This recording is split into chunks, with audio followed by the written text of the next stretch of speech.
right. Okay. Now that we have the troubleshoot, I appreciate your patience. What was your question again? So this topic requires like kind of defining things, in my opinion. Oh, I Like, completely what does understand. truth mean? What does God mean? What does evidence mean? What does proof mean? So all of these So things need to be defined in order for us to establish what your position is or what my position is. that's true. So as for God, we're going to do an internal critique on the God position here. So we're going to be using your understanding of what God is. So whatever God you're defining as, we're going to use that for the sake of the conversation. Now, for Yeah. my epistemology, you can ask me questions to understand how I come to knowledge. But for the sake of the conversation, I don't believe in a God, so we're not going to use my definition of God. We're going to use your definition of God. No, but even when you say you don't believe in a God, I mean, you've already defined God that you don't believe in. No. Right. When I use the word God, it actually doesn't have a definition. I'm not ascribing a definition. I'm only ascribing a definition in accordance to who I'm talking with. So Okay. whatever the person who I'm talking to is, they're using the word God, and so I'm using that same word in the same way that they're using it. If you called God blibbly blue, then I would stop using the word God and start using blibbly blue, because we Okay. have an accordance of understanding what is meant there. But most colloquially, everybody understands what is meant, or at least gets the concept that we're talking about some creator being. When we say God, and then you can add these additional attributes, which would be part of the internal critiquing part. But typically, just as a foundational understanding here, we're talking about a creator God that would have initiated or created existence. Could we at Yeah. least agree on that? Yeah, that's my All right. definition. Yeah, and then we can add other stuff onto that, and that would just be based on your understanding of God. Yeah, I agree. There's no point talking about things we both accept to be false. Yeah. So we can go with my definition of God. I would define God to be um, all powerful, all knowing, uncaused, eternally existing, independent, um, and one Hold on. in his Hold on. essence. Let me. I just want to make sure that I'm getting everything down here. I'm just gonna bring up a notepad real quick. I don't want to like miss a premise, because not everyone has the same concept of God. So, what are the the core attributes of your God, or properties, or essences, or whatever you want to call them? Yeah, so the essence of God. I mean, we can keep it minimal as much as possible. So I would define God as being one, in the sense that he, like, there's no other associate. So I don't believe God has a son or a father or a mother or anything like that. So God is Okay. one. God is independent. God, that means that he is self-sufficient. That means he's not dependent on anything else. Then I would define God to have all power. That means that there's nothing more powerful than God, and all Hold knowledgeable. on. I just want a clarification on all power. Is this any power that can be imagined God has, or consistent with the laws of logic? Yeah, I mean, from our perspective, it has to make sense. So if we can define as maximum power, or something like there's in terms of energy and something like that, like there's nothing more powerful than this energy. All right, so I'll just ask to get a clearer understanding of what you mean by all power. I'll just ask the go-to logical question here. Can God create a stone so powerful or so heavy that he can't lift? So in this question, So heavy that he can't lift. in this question, I guess, why is there a presupposition that there's some force of gravity pulling that We're not stone even down? talking about gravity. We're just talking about ability. Yeah, ability to lift against. It'd be from God's perspective. So we understand the act of lifting. So Yeah, so that stone would be an impossibility, right? Like that would fall under the category of things that are impossible, just like Okay, a square circle. so that clarifies it. So when we talk about all powerful, we're talking about logic, like possible things, which mean that would fall into the possible means we're talking about logical things. Things that aren't Yeah, possible are things that aren't logical. yeah. Things that are All right. impossible are things that don't exist So by definition. I'm adding like a note here that when we talk about all powerful, just so in the future, we're talking about logically possible. Yeah. I mean, there are other attributes like God has wisdom, has I mercy. just want the core foundational properties, like, and then we can Yeah, build on the connecting properties. yeah, and God, given that has all knowledge, All I would also knowledge. add that God is conscious and living. Now, I just want clarification on all knowledge. When we say all knowledge, we're talking about including like middle knowledge, um, Including like information. Yeah, God knows the past, God knows the present, God knows the future, God knows all possible events that could happen. So like let's just say like I haven't did nothing and I'm about to do an action. God knows every possible stem of history that can come from that. And he not only does he know that, but he knows the choice that I'm actually going to make in the future too. Or we agree with that? yes, Okay, so God knows actual, uh, God knows what will actually happen, and God knows possible actions also. yeah. The potential and the one that actually materializes in our reality. Okay, all right. So we got one. We got power. We got one is independent. We got all powerful. We got all knowing. What else we got? All knowledge. Um, I mean, I have more attributes like he has mercy, forgiveness.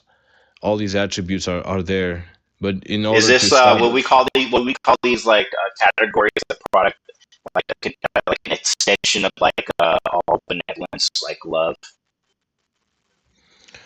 yeah, I mean that or are goes they more into self like if you sufficient get on their own? into if you yeah if you get into more into like the religious aspect of it, since God created us and allowed us to exist, we can say God is it has mercy and love and these attributes. Because what is love, right? In the end of the day, if I ask you to define what love is, the only unconditional love is the love from God. Otherwise, what we do as human beings is love that is more conditional, in my opinion. Even our love for our child is conditioned upon the fact that it's my child. It's that Uh, selfish under aspect is my still there. worldview, I don't actually think love exists, but under your worldview, you would have an understanding of love. So, but I don't. I personally, under my view, love doesn't exist. So, um, but Okay. So yeah, and that's the definition of God we can work with, and okay. then we need to define what truth is, objective truth, like, and why do we care about truth?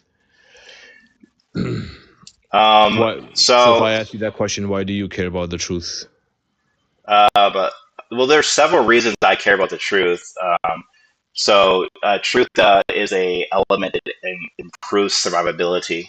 Um, so, I want to know what is true so that I have the highest likelihood of succeeding in living. Um, Okay. truth is important in the sense that um, I don't like or enjoy the act of being deceived or deceiving people. So it's a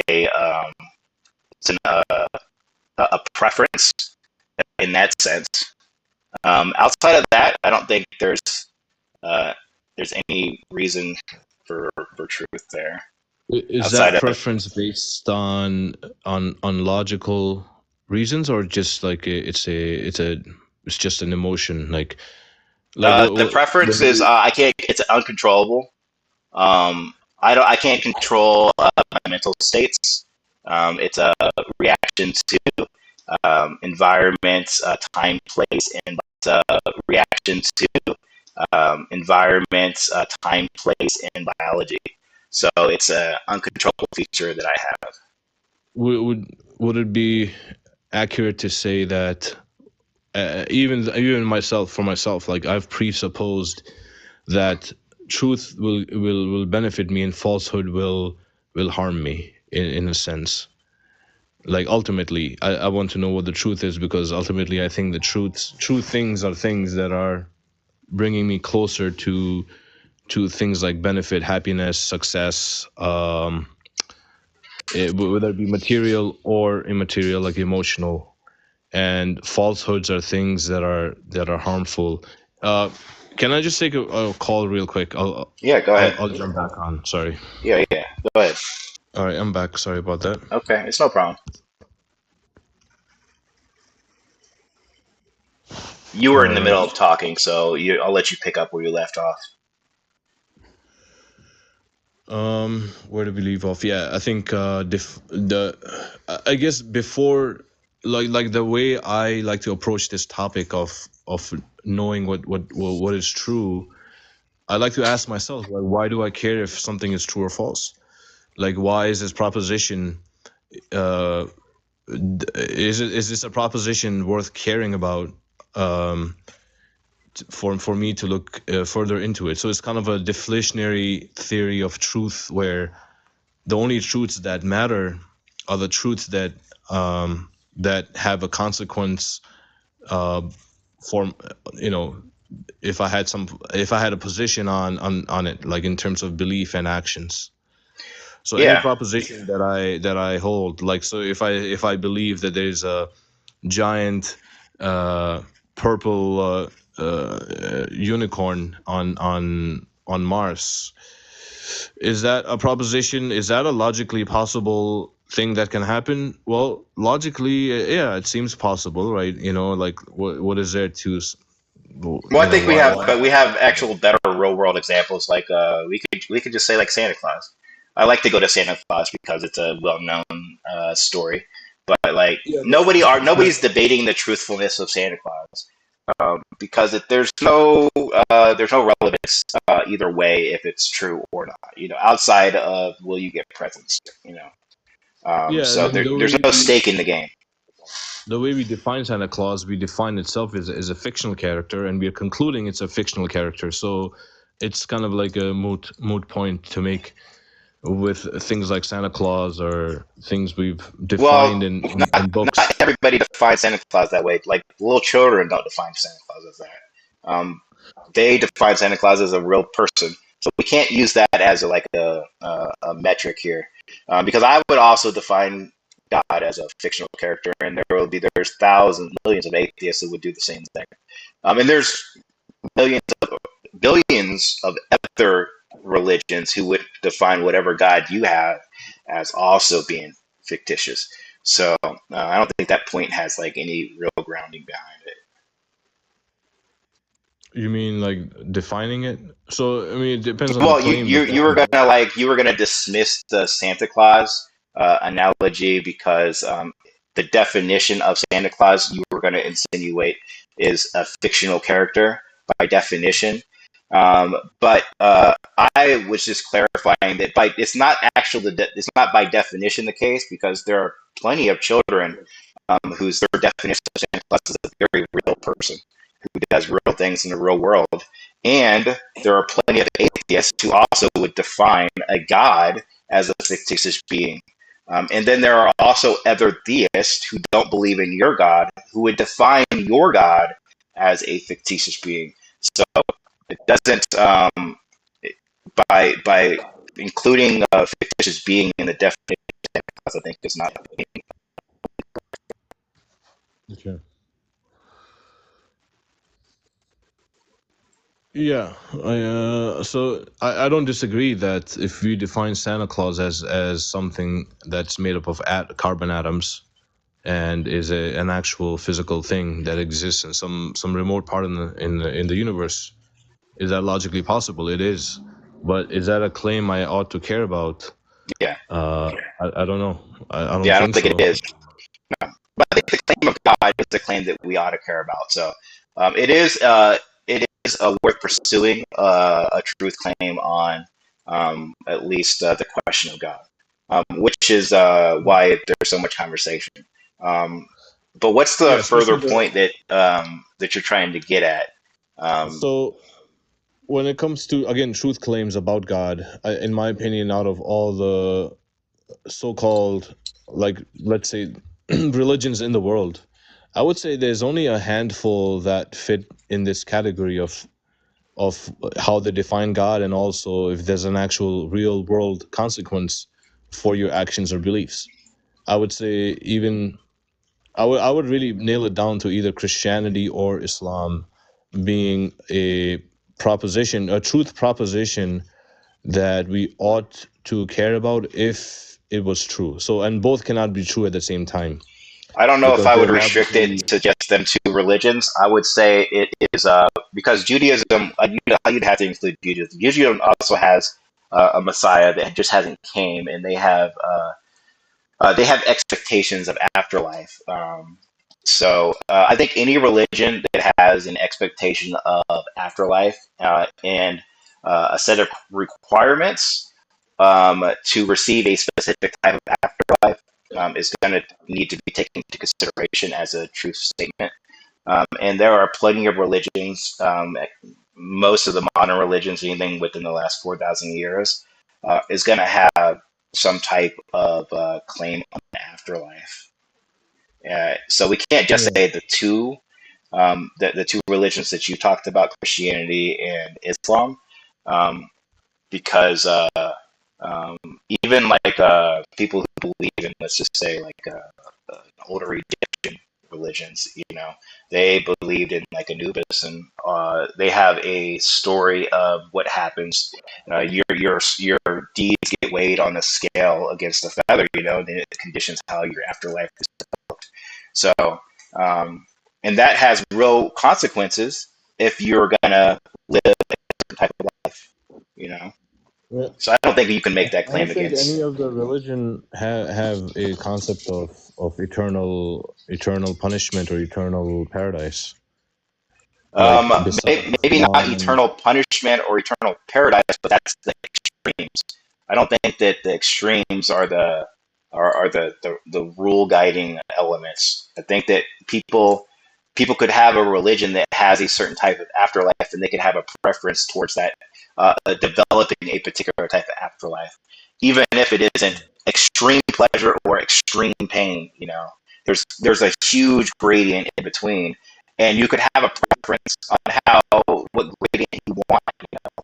Like it could be that like you're a mediocre person, so you get a mediocre afterlife, or you do only do good deeds, or you do majority good deeds, and so you have a good afterlife. Maybe not like the epic heaven afterlife, but it's still something that would guide uh, your current existence in a particular way to at least try to achieve that. You know, I think it's too yeah. limited for that dichotomy of hell, heaven as the only things that motivate um, life in the actual world. Yeah, I'm just taking, like, our understanding of why we care about truth to its logical or the most extreme conclusion. Because why should I care about something that's less than eternally painful than something that's eternally So, painful? so what if Then we I had have to think. something that was not eternally painful, but was there's an afterlife where you have a trillion years of infinite pain, or a trillion years of unbelievable pain, and then the rest of your life, the rest of eternity, you have kind of a mild pain. But if you do good deeds, you don't experience that at all. That's a possible afterlife. You don't think that that would guide your actions, even though you don't got an infinite pain situation? Yeah, so if the both between these two options, if both of them were true, I would really lean Well, towards I'm not saying that avoiding. there's I'm not giving a dichotomy of like both of them are true. I'm saying that there between these two options, infinite pain and a billion years of unbelievable pain, um, versus so that's the category there. You have on the left you have that, and then on the right you could do mildly good deeds, and you can have neither of those two options. But one of those two options is a possibility. You know, one of those two on the left is a possibility. We just don't know which one. But on the right here, all you gotta do is be a mildly good person, and you get neither of them. So you don't have to have the infinite pain. You could just have the billion years of pain to still guide you into being a better person. I mean, I think we're conflating about what our preferences are in terms of like what I want it to be. Like, would I prefer like if I just lead a normal life, and just end up in paradise and there's no hellfire? Yeah, I mean that would be nice, right? I mean that would be Yeah, no, nice if but there was but like your earlier statement was that the only two positions that we should investigate for truth values are the two religions of Christianity and Islam because they have a eternal paradise and eternal hell. And my only contention to that is them two, which shouldn't be the only two religions you should meaningfully investigate because there are other religions that have afterlives that could guide your actions in the actual world, meaning they have negative consequences um, for bad behavior and positive consequences for good behavior, but it's just not infinitely good or infinitely bad. It's just a degree somewhere in between. And those are meaningful enough differences in between. And those are meaningful enough differences that you should also take time to investigate the truth values of those claims, not just Islam or Christianity. That was your initial claim that we should dismiss everything else because they don't have the notions of heaven and hell. And I'm just saying we shouldn't dismiss the other religions out there because they still could be true. Like logically speaking, they could be true, and they could have real consequences on your actions in the actual world here on Earth, on what outcome you're going to have after you die. So we shouldn't dismiss these other religions. That's the only point I'm trying to make here. okay. That's not how I look at it, to be honest. I have to disagree on that. But we can move on because for me, like it boils down to what is it called? Pascal's wager, right? Yeah, Uh, but Pascal's what, wager, what, the Pascal's wager fails when Christians or theists, I'll just say theists because I don't know really, we haven't stated what religion you are. I'm guessing you're probably Muslim just from the way you're speaking, but you don't have to tell me if you don't want to. But the Pascal's wager doesn't work for theists because they never take into account the infinite possibilities of afterlives. So they're always making Pascal's wager into a dichotomy, a true dichotomy, when it's not actually a true dichotomy. It's actually got an infinite possible outcomes, and you can't know that. Like for example, there could be a God out there in existence that believes that they created an infinite paradise like a heaven, and only this God believes that only atheists should be in this heaven because they actually despise the worship of deities, and only atheists get to go to heaven. And if we take on Pascal's wager, you in this situation would be going to eternal damnation because you're a theist. So if we use Pascal's wager, then we're gonna have to you're gonna have to tell me how this atheist God why you're not an atheist right now so that you can go into the atheist God heaven. See how Pascal's wager yeah, doesn't I work? mean, I'm willing to put down on the table like whoever is making a claim. I don't want to. dismiss Yeah, but you have anything. to count with Pascal's wager. You got to take into account an infinite amount of possibilities of afterlives, and that's why Pascal's wager fails, because it's not a dichotomy. You're not saving. You're not by believing in your deity. You're not gambling that you're correct at a 50% ratio.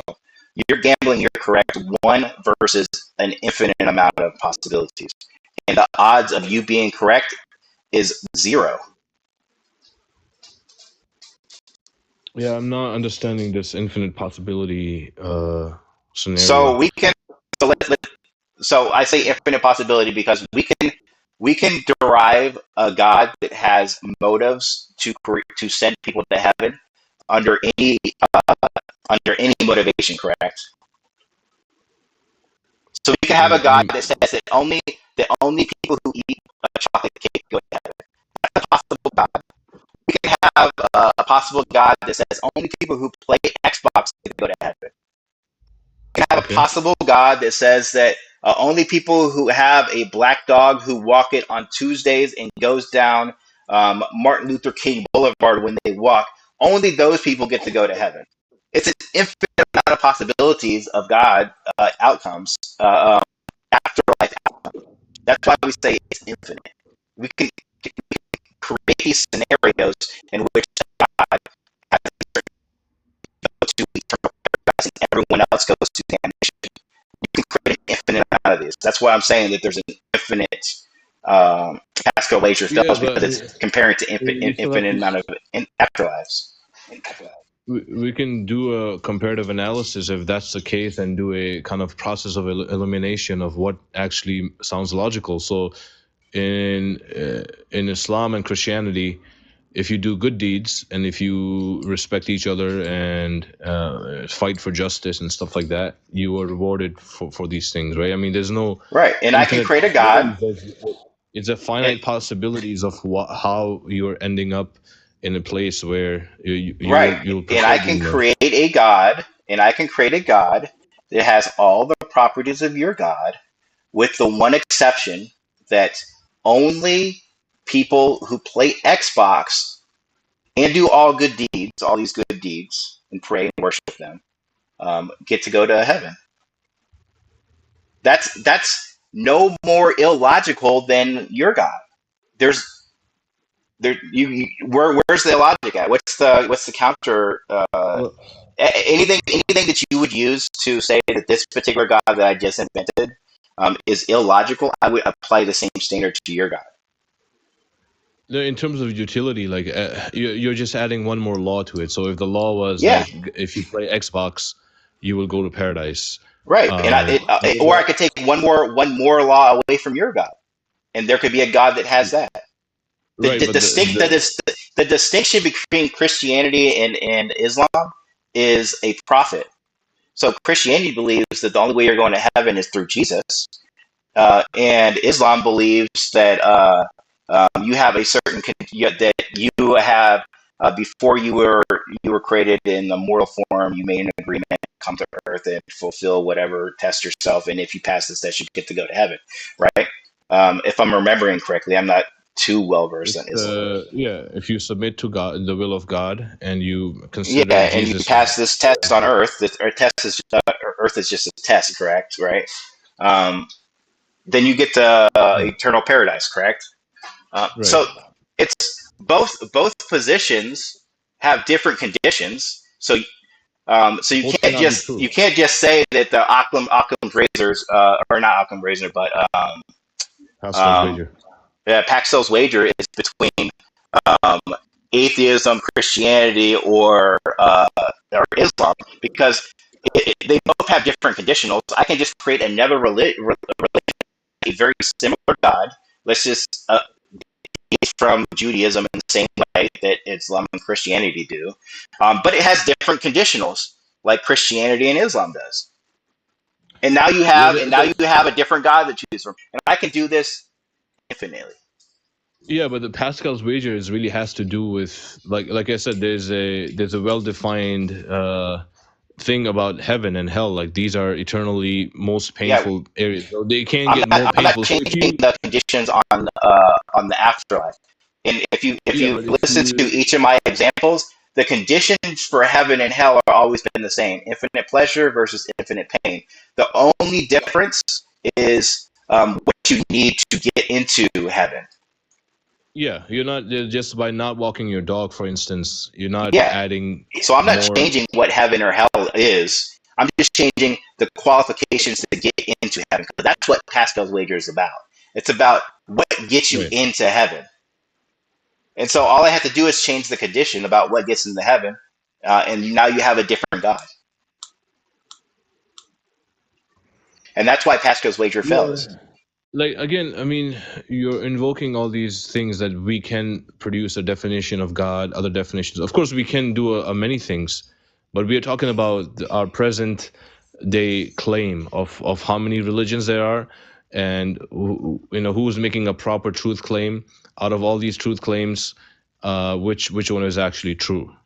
Right? I Yeah. mean, we can say, yeah, we can create, yeah, we can, I can call my pencil sharpener so if someone worships the pencil sharpener tomorrow morning every 9 a.m., that's not a position that I need to defend, because yeah, that's a claim they're making. They might have their laws that they came up with, but again, I mean, that's you, it's Well, not helping the now you're just saying conversation. that we can only use modern claims of God as if this is some type of justifier for Pascal's wager being a dichotomy.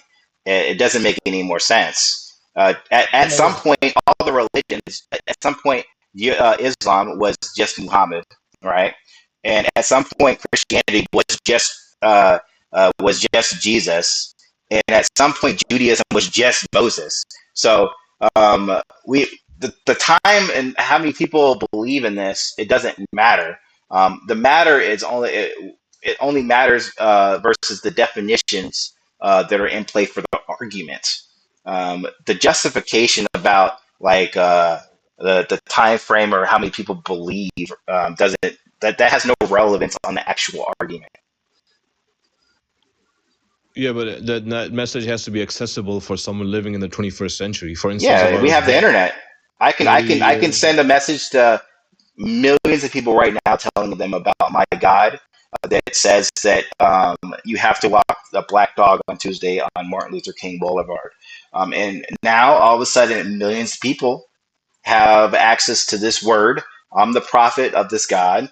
Um, and uh, um, I guarantee you, I'll convert somebody. You know, so Yeah, I but again, right don't. there from the claim itself, the inception of the claim, it's a man-made religion. Like Well, it's a man-made. Islam is a deviation of Judaism. Christianity is a deviation of Judaism. There's nothing there, nothing new there. It's all deviations from How do you other know this? religions. So I'm How do just you doing know? the exact same thing. I'm just Yeah, deviating but from how a do you core religion. know? How do you know God did not communicate to the Prophet Muhammad, peace be upon him, through angel Jibril? How do you know this? Do you have any evidence to Well, disprove it? well, uh, I would just take into account the probability of miracles. I have I have no reason to believe that miracles exist. I have no reason to believe that angels exist. There's no evidence that you can point to outside of your religious text or a religious text that this is the case. So if I have no reason to believe that something is the case, then I can't, obviously I can't force myself to believe. You Yeah, have but to, there has miracles to be are some kind of convincing reason. There's just no so convincing reason. logically, yeah, are so first of all, are miracles logically impossible? If in a world Well, where all powerful logically, entities are, like, are we talking about logically within the system of our universe currently? yeah, within the laws of physics, like, is it an impossibility? Miracles are impossible. Yeah, Miracles are impossible. yeah, How because of are how, the so causal why is nature it? of the causal nature of large objects No, in a within our paradigm physical where, universe. in a paradigm, so you're presupposing that God does not exist in that paradigm. In a paradigm No, where no, no. God does. Your question was if miracles are possible within the physics of our current universe. I haven't outside of the miracles inherently having a God connection. I haven't brought up God one time yet in my No, yeah. explanation. So I was actually asking about in a paradigm where God does exist, where God In a is. paradigm where God does exist in our current universe, like exists, Yeah. miracles would still be impossible given the evidence we have of our current universe. How I mean, how why is it impossible for a God who created the law of gravity to suspend it No, I'm not. for That's not within contention. I'm not saying that that's the. I'm not saying that that's not possible. I'm saying there's no evidence that that has happened. And so, if there's no evidence that that has happened, then I'm going to have to say that it's um, um, maybe not impossible. I should rephrase it. Maybe not impossible. Miracles maybe aren't impossible, but I have no reason to believe that miracles have ever happened. I think, right. yeah. Yeah, and you're basing that on your personal experience, and my Well, in my even in my hold on experience. one second. We can only ever base anything on experience. There's no other metric to base anything on. Everything is I always would, based on experience. okay, I would accept that. Yeah, that's fine. Yeah. Um, so for if I speak from my personal experience of what it feels like, uh, for my conscious subjective entity, whatever is motivating or the intentionality behind me. So I could say it's not something I believe. I know for sure that my the the force behind my intentionality and the thing that's actually making my hands move, my legs move, is not just the brain cells in my brain, right? Hmm. They're not the intentionality is not coming from these inanimate quarks that exist in the brain. It's coming from a source that I can experience. That it is a there's something behind it. Now Yeah. Now, for that, hold on. Before you move past that, I just want to make a remark. Um, I agree with you. From your experience, it seems evidentially true if the evidence is your experience, that God exists. The issue here is that your question was why I should believe in God or why I don't believe in God. So your experience can never, in any circumstance, well, at least well, maybe we into the future we'll have like an experience transferring machine. But in the current existence that we have now, it's impossible for your experience to ever be proof or a convincing reason why I should believe that God exists. And so we can't use your experience as an evidence in the discussion about why I should believe in God or as a proof of yeah, God. To me, I would agree. I cannot force you to believe in anything that's my experience, right? So if I it all really boils down to your presuppositions. Like, what presuppositions am I starting my epistemology from? And if we have some commonality, we can discuss further on that. But if we don't have a commonality, like, so if we accept that the laws of logic are true, and we can build an argument based on the laws of logic, if that's something that my well, I interlocutor don't think does the not laws of agree. logic are necessarily true. Okay, so you see, we might have an issue, because if I am trying to establish the law of non-contradiction is true, regardless if the cosmos Well, existed or not. I think you have an issue if, under your worldview, the laws of logic are a necessary truth. You I have an issue believe there I because believe now they are contingent. you have a you have something that supersedes God. I would just say it's a tool, just like science is a tool. I think the law. I hold there's a definition, there's a term for it. I think it's called the.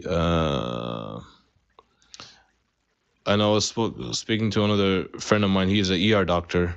He's Yeah. also a scholar in Islam, and he discussed this topic with another guy. He mentioned that there's something called. Uh,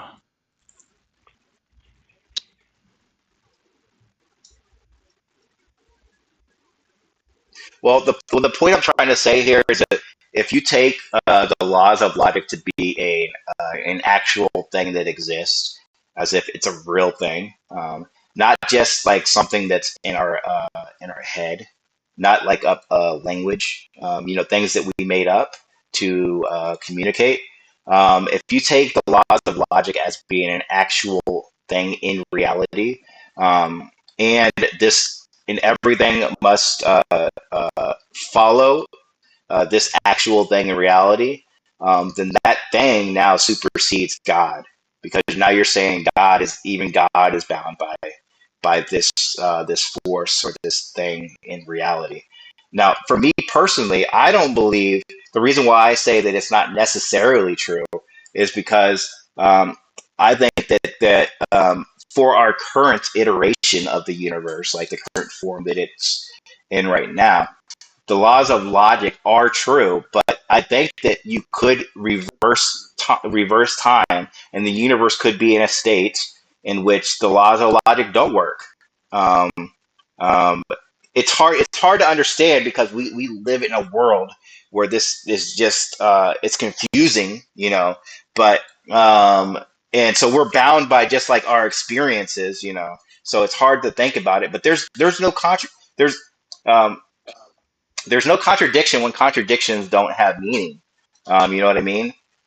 So I think that in this current iteration of like how the universe is, the law of logic, the law of thought, the law of identity, um, it's a description that humans have created to describe what the universe is doing, um, but it's not something that's real in the actual universe. Like I can't point to, hey, that over there, that's the laws of logic. It's a language. It's just us describing what the universe is doing. If the universe was doing something different, then that would be the law of logic. You know what I mean? Yeah, there's something called the anti-exceptionalist status of logic, where when the norm in the logical system and anti-exceptionalist logic allows for the Islamic theologian to prioritize the theological norm, which is creed, without abandoning logic entirely. So we're not saying that logic exists independent of God. We're saying it's another tool that God has created. Um, you know, just Well, like mathematics. your issue there is with the language again. You just said it's a tool that God created, which means that sans creation, God didn't have logic. So you're saying God was illogical before creation. So God, yeah, we could just say God existed and Well, had no, no. intelligence. So how would you? Existence would be logical because existence necessitates non-existence. It means to exist means you don't exist. Then it means you do not exist. Okay, that's the logical sequence of existence. So if God created logic, then sans logic, um, it would be okay to say that God existed and God also did not exist, because there's no contradiction in there because logic doesn't exist. God hadn't created it yet. So um, that's why it becomes uh, ununderstandable to say that God created logic, because then you have to concede that God is illogical, and if God is illogical, sans creation of logic, then I'm just gonna not believe in God because I don't believe in things that don't make sense, that Yeah, aren't maybe I should logical. take that, but maybe I didn't word it properly. I don't know. Yeah, so if I claim that God exists, then obviously the non-existence of God would be an impossibility, because if God exists eternally, that Yeah, but means God. that statement only makes sense because of the law of identity, and the law of identity states that something can't be um, itself and not itself. Something can't exist and not exist. So that statement you just made only makes sense if logic is being applied. But that means that God couldn't have created it. Yeah, God logic would have always had been.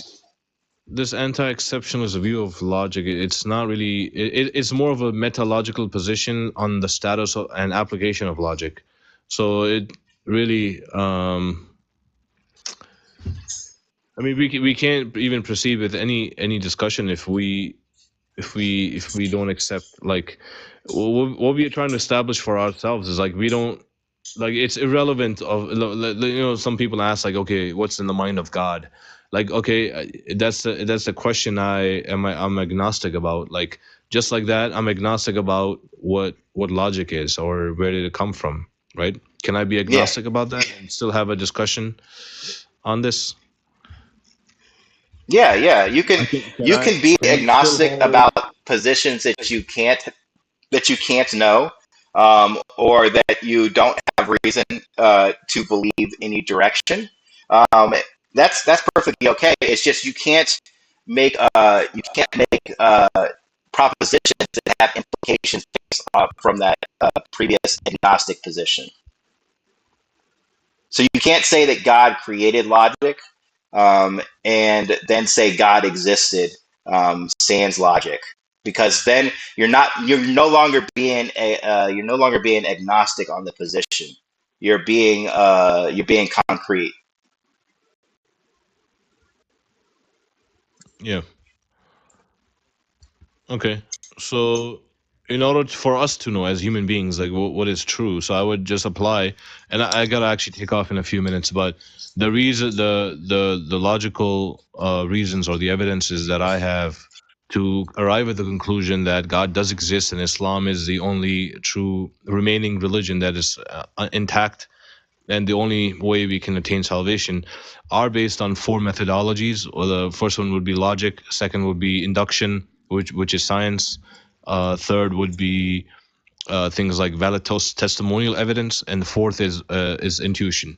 So things like, when I say valid testimonial evidence, I mean, like, how do we know about things in the past, right? It's based on testimonies, based on people we know personally in our lives that we can trust, and then you just multiply that with a bunch of other people. So just like how science works, we don't go around um, making or the doing science experiments for each science theory, right? We accept other people who've done science. So these are the four methods that I use. Then we can, obviously, you've probably heard of the Kalam arguments, the argument from morality, argument from contingency, Yeah, argument from teleology. All of these arguments kind of add up for me, and the message of the Quran, the all of these things kind of add up, because I don't think we can limit the evidence yeah. to make God But the knowable. issue here is not like, I'm not in contention that you believe in Islam or Allah. That's not. I believe wholeheartedly that you believe that's the case. The question is, why should I believe it? And so you have to present the proof that would convince me of that. Your For experiences and that, that list of four qualities or methods. methods. Um, those methods aren't going to convince me that your particular God is real, much less that any God is real, because I could just apply secular logic to each of them points Yeah, and so come to the that's conclusion that nature is fundamental.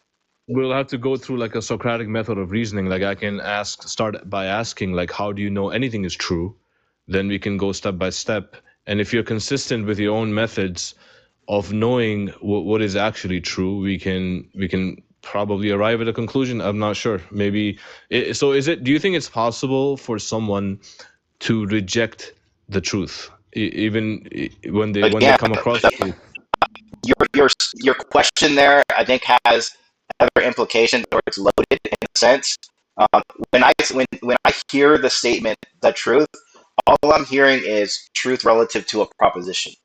But I think when you say the truth, you actually mean something different. I mean the objectively true thing, like something that's objectively true. Is it Yeah, possible for a flat adding the earther? adjective objectively doesn't change the issue, though. So, for instance, I'll give you an example of flat earthers. Isn't it? Is that something we witness in today's world? As that flat earthers do exist. It's Um, it's evidentially true, meaning that we can provide we can test it and use a methodology to come to some type of truth. Um, but Yeah, but the level of it's only conviction that. true. It's only true. The proposition is only true in relation to the evidence. But But the we're talking about individuals, right? We're talking about individuals and their level of conviction on a proposition. So when I talk to a flat earther, they're convinced that the Earth is flat. yeah, It's not my job to kind of go under the underpinnings of their epistemology of why they believe what they believe, because if it's possible that they know the Earth is spherical. They just want yeah. to like Well, just fool around what I would and lie to do, people. what I would do to find if something is, when I say true here, I just mean a relative truth, um, because I don't know what you mean by an objective truth. I mean true in the means of like two people having a And conversation.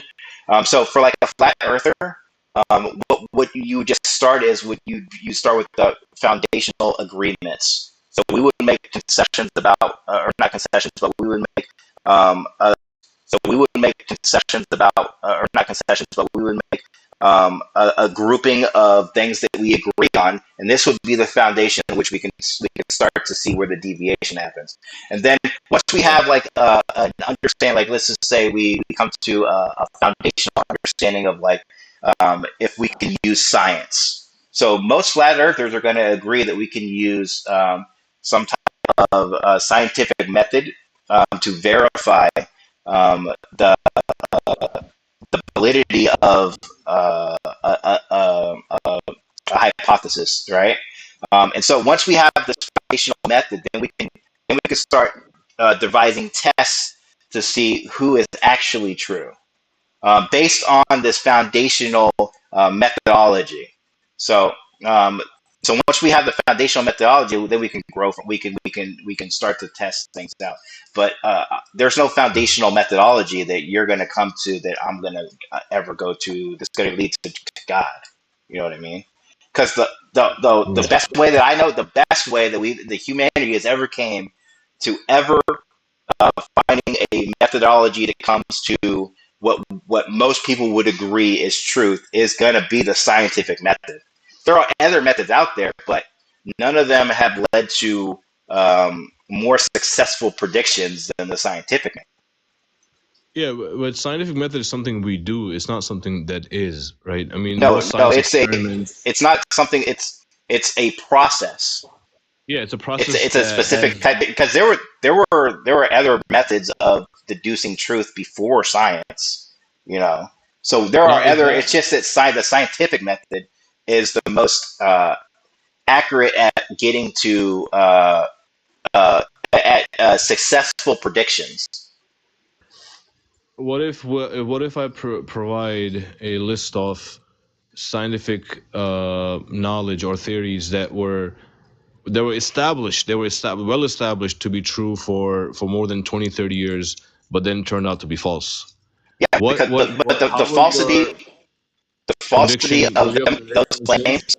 were deemed false by future future knowledge. It wasn't that that in the future we used the exact same set of knowledge and came to a different conclusion. It's that we used the knowledge that they had and added to it, and then came to a more precise understanding. You see what I'm saying there? Yeah, precise understanding Yeah, of so it's that like theory. we can use flat Earth for example. At some point, the majority of the world believed the Earth was flat. Okay, Including and it was scientists. because yeah, including scientists. It's because they had a set of knowledge that they knew or they understood about how reality was. Now, we currently believe the Earth is a sphere, at least most of us do. Not because we looked at their knowledge that they had there and found a different methodology of using that knowledge, but we didn't do that. We took what they had there and then we built on top of it and added more knowledge to it, corrected the errors that we found, and then science is always a continuation. It's an expansion of previous knowledge, and then that's how we came to a globe. Now, if we had took that same set of knowledge that like someone 2,000 years ago knew. We took that exact same set of knowledge, nothing added, and then um, that scientist, modern day scientist, using only that knowledge of that person that the 16th century had, or the 2,000 years ago had. Um, and the modern scientist came to the realization that the Earth was round or spherical. Um, that would be questionable. I would start to question like how they could use the same set of knowledge to come to different conclusions, but that's not how So science works. if I ask you the question, are you 100%? Is it 100% true that the shape of the Earth is right now spherical? Is that Uh, 100% true? Is it Spherical, possible yeah. sometime in is it possible in sometime in the future that the shape of the Earth can change into something more along the lines of being a flat surface? Do all the Well, it all physics of depends. the current reality current are they Flat surface. do all the Well, it all physics of depends. the current reality current are they consistent in this Um, I hypothetical? mean, logically, it's a well. When I say logical possibility, that means that it would allow for change in the laws of physics. Where Yeah, if okay, we're we need to it, define Earth first. Like, are we when we talk about the Earth? Are we talking about just the first few thousand meters below the crust? I Because mean, it's when I say Earth, possible I mean the whole planet. the whole planet. So Yeah, the planet Earth. if it's is it possible that we can still survive? Um, you know how basketballs are made. So when they make the basketball, the outer surface is still flat, right? I mean, they have to kind of use a machine to wrap it around a round surface. So by that logic, if something changes in the physics of the solar system, it's possible that the crust is it comes out of what is actually the core, and we have a flat So Earth. so I'll answer your question, but we have to caveat it beforehand. So if in your hypothetical we can just change the properties of reality, yes, it is possible that the Earth is flat. Well, it was flat in the past, or could be flat in the future. That's a possibility, given that we could just change the physicality of reality. Yeah, anything's possible.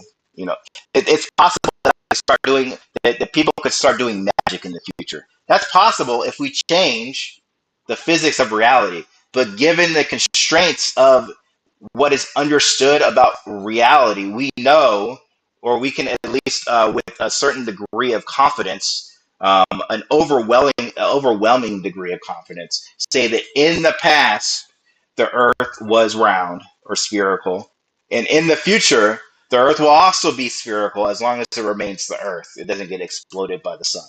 You know, given Yeah, the feature of the current reality. But if we're going to just change the features of reality, anything's possible. yeah. Within the constraints of logic, anything is possible. So I wouldn't say that a square could become a triangle, even if we change the laws of physics. Well, Uh, if we change the laws of identity, then it's a square can become a triangle. Because we could if you just change the change law, anything, right? That's what you're doing when you yeah. say that you're changing the rules of reality. To me, that's exactly what you're doing. You're changing. It's the exact same analogy with changing the laws of identity. Well, we could just change the laws of identity to make it so that it's possible for squares to be triangles. That's what it feels like to me when you give that hypothetical. You know what I mean? Yeah, I don't see. I see what you're saying, but I don't see if it's the same type of. I don't know, but anyway, I gotta walk to the dealership, man. They're gonna close in like 20 minutes. My car is stuck over there. Oh, I'm But sorry about that, man. yeah, no worries. Maybe if I get a chance, I'll follow you and probably jump on some other time. Sure, we can hopefully if we talk again, we can talk a little bit more about why I don't believe in a God. Yeah. and it'll maybe give you a Were better you a Christian? understanding. Were you a Uh, Christian I, I once? I was a Christian. About probably like 90% of atheists were probably a theist of some type beforehand. Most people aren't just like theists outright. It's hard. It's very hard to grow up in a modern society and not believe in a God. It's very hard because you just got conditioned everywhere around you that this thing is real. It takes a lot of work to get out of that mindset. All right. All right, man. Take care. Yep. Bye.